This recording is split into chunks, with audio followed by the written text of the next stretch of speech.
Hi there, and welcome to the Rangers News YouTube channel. It's Jordan Carlisle here alongside James Black this week. Hello. And unfortunately, a week that started extremely positively. Portugal with a huge win in the Europa League, progression to the last 16, a huge plus for the club. Then everyone then came crashing back down to earth at the weekend at Hearts in the third slip up at Tynecastle this season. Booted out of the Scottish Cup, and with that, probably the hopes of any silverware for this season. And it's another, they've chucked it there and sort of conceded to Celtic again. So we're going to start off with just a reaction to that game and basically where it all went wrong. What are your thoughts? Where do you begin?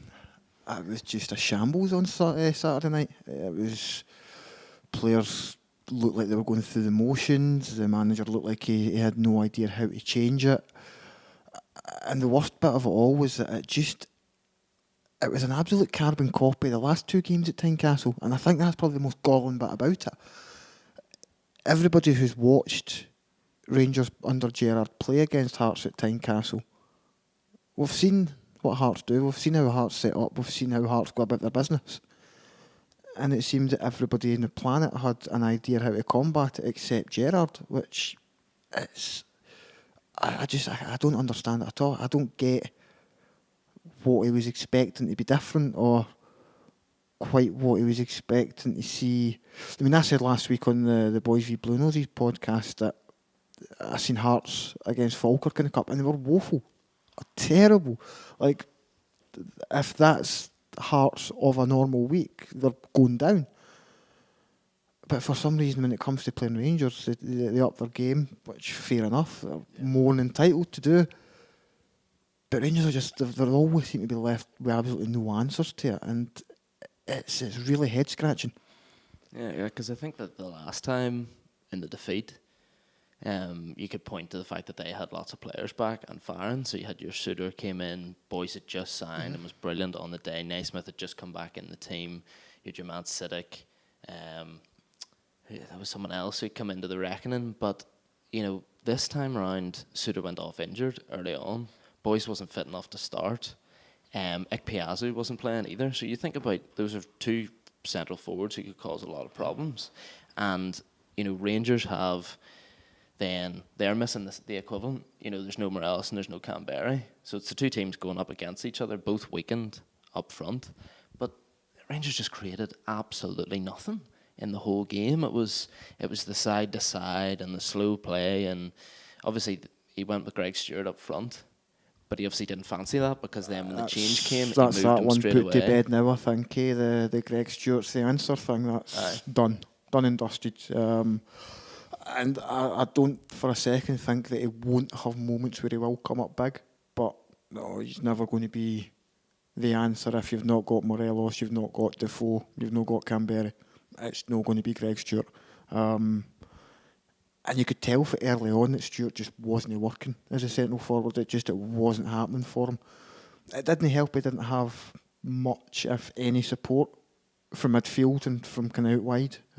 Ryan Kent was invisible. Long spells. The midfield were just... Massive. Steve Davis could still be in Dubai for all I care. Yeah, I'm massive fan of Davis down the years. Like Rangers first time round, them in Northern Ireland, then back again. He was running games before Christmas, like absolutely running games, and now he just looks ancient. It's like when he first came. And people are like, oh, he's past it because he was so off the pace that he hadn't been playing games. And then his class sort of shone through. But he's sort of maybe symptomatic of the issue since Christmas. It just makes very little sense that guys who were excelling are now incapable of playing 5-yard passes. The only one possible explanation I can think of for Davis, and you could possibly make the case for a few others across the squad, but I think in Davis's case in particular it's probably quite fair. Is that kind of given his age, given his kind of his body's not breaking down, but he's certainly not at his physical peak. That loss of momentum from having 3 weeks of doing nothing, I think that's probably kind of knocked him off his stride a bit. But at the same time, we've now been back 3 or 4 weeks, 5 weeks, is it? 4 weeks. And there just doesn't seem to be any sign of improvement.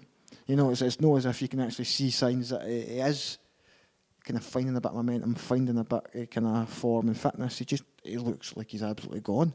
And one that kind of went under the radar on Saturday was Ryan Jack's vanishing act.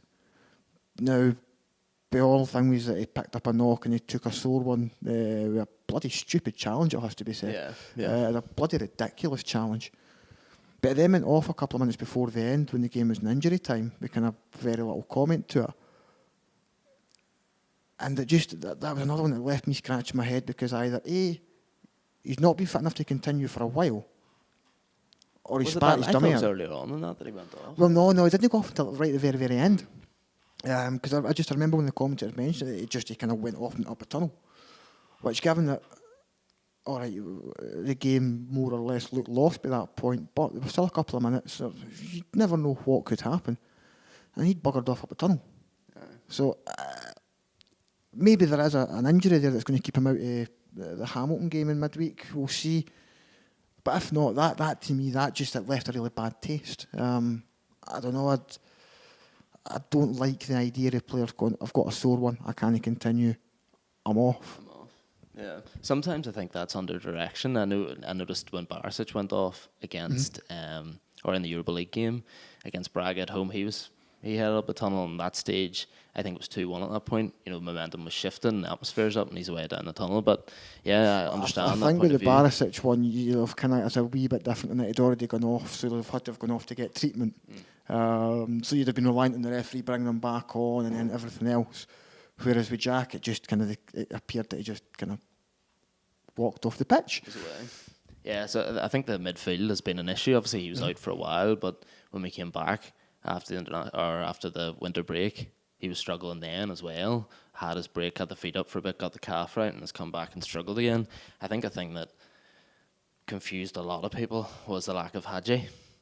That didn't confuse me too much. I think that's more just a case of keeping him for. But what's future games? What's he keeping him for? To me, that game there is we're talking about you play at the weekend, then you've got Hamilton midweek. The league, for all intents and purposes, is gone. I will argue to the contrary on that one. Well, I think that game yesterday, beforehand, Gerrard said himself in the press conference that going into this is our most important game of the season. So you've no Morelos and you've no Canberra, aka no potency up front, and the guy who's created everything in the last couple of games is sitting on the bench. And maybe you say, I'll give him half an hour, 45 minutes even, bring him on at half time if things aren't going right. But then when there's an injury half an hour in, and you turn to Shea Ojo and you stick him up front. I didn't get that one.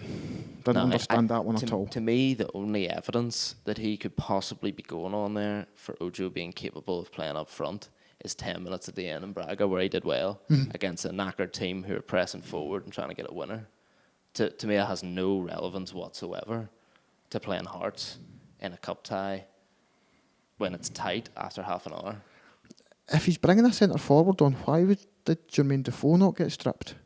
I think that's probably a case of, he's just about getting into the squad. He's only fit for 20-25 minutes at the end. Then he shouldn't have been on the bench then.